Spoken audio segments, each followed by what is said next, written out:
Aplikasi Sirekap KPU sempat mengalami gangguan saat melakukan input data.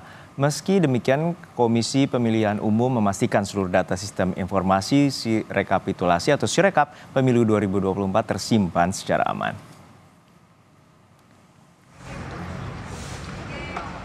Panitia Pemungutan Suara Kecamatan Wonokromo, Surabaya, Jawa Timur kembali melanjutkan agenda penghitungan untuk DPR RI setelah hari Minggu lalu sempat mengalami gangguan saat melakukan input data di aplikasi Sirekap KPU.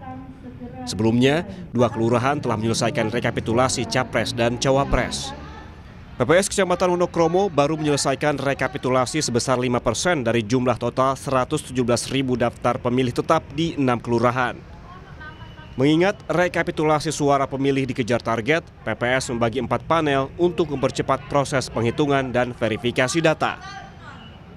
Kalau berapa persennya baru 5%, karena memang kemarin yang jalan ini kan Ngagel sama Wonokromo, Kelurahan Ngagel sama Wonokromo.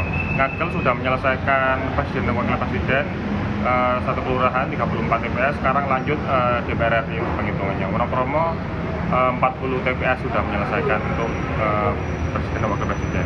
Sempat ada kendala nggak? Kendalanya pada jaringnya Sirekap.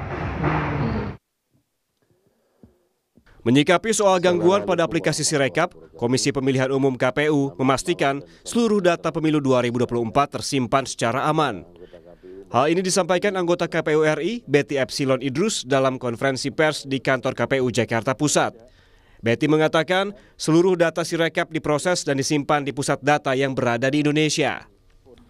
Sistem Sirekap KPU ini juga telah melalui proses evaluasi dari lembaga berwenang dan merupakan data publik sehingga dapat diakses, dilihat, dicatat, dan dikumpulkan datanya. Betty pun tak menampik laman Sirekap menjadi sasaran gangguan siber.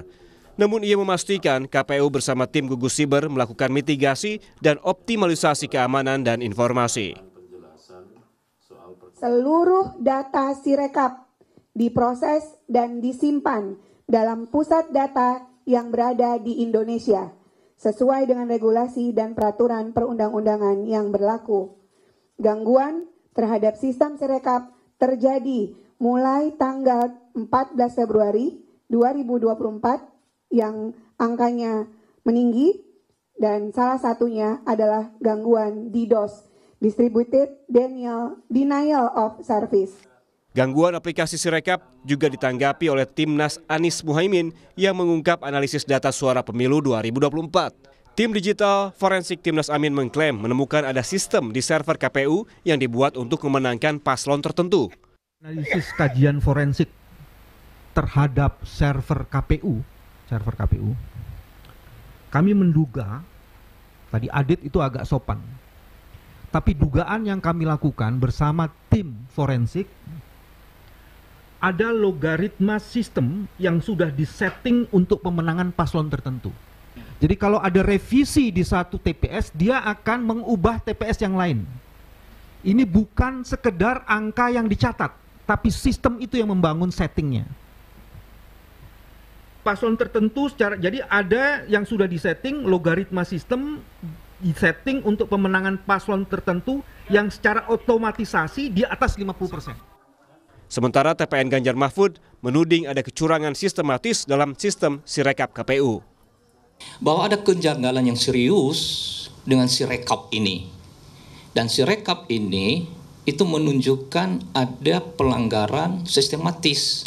Nah, terbukti pada hari pemungutan suara, Sirekap ini melakukan 3 hal. Yang pertama adalah ada bahkan yang belum diinput dari hasil TPS yang sehasil itu bahkan sudah nampak di Sirekap. Artinya mesinnya sudah berjalan sedemikian rupa, sudah terencana. Angka berapa, untuk siapa, dengan cara apa. KPU menjadwalkan seluruh proses rekapitulasi hasil penghitungan suara pemilu 2024 berakhir paling lambat 20 Maret 2024. Banyak pihak berharap proses rekapitulasi dari awal hingga ke tingkat pusat bukan hanya transparan, tetapi juga tepat tanpa kesalahan penghitungan. Tim Liputan, Kompas TV.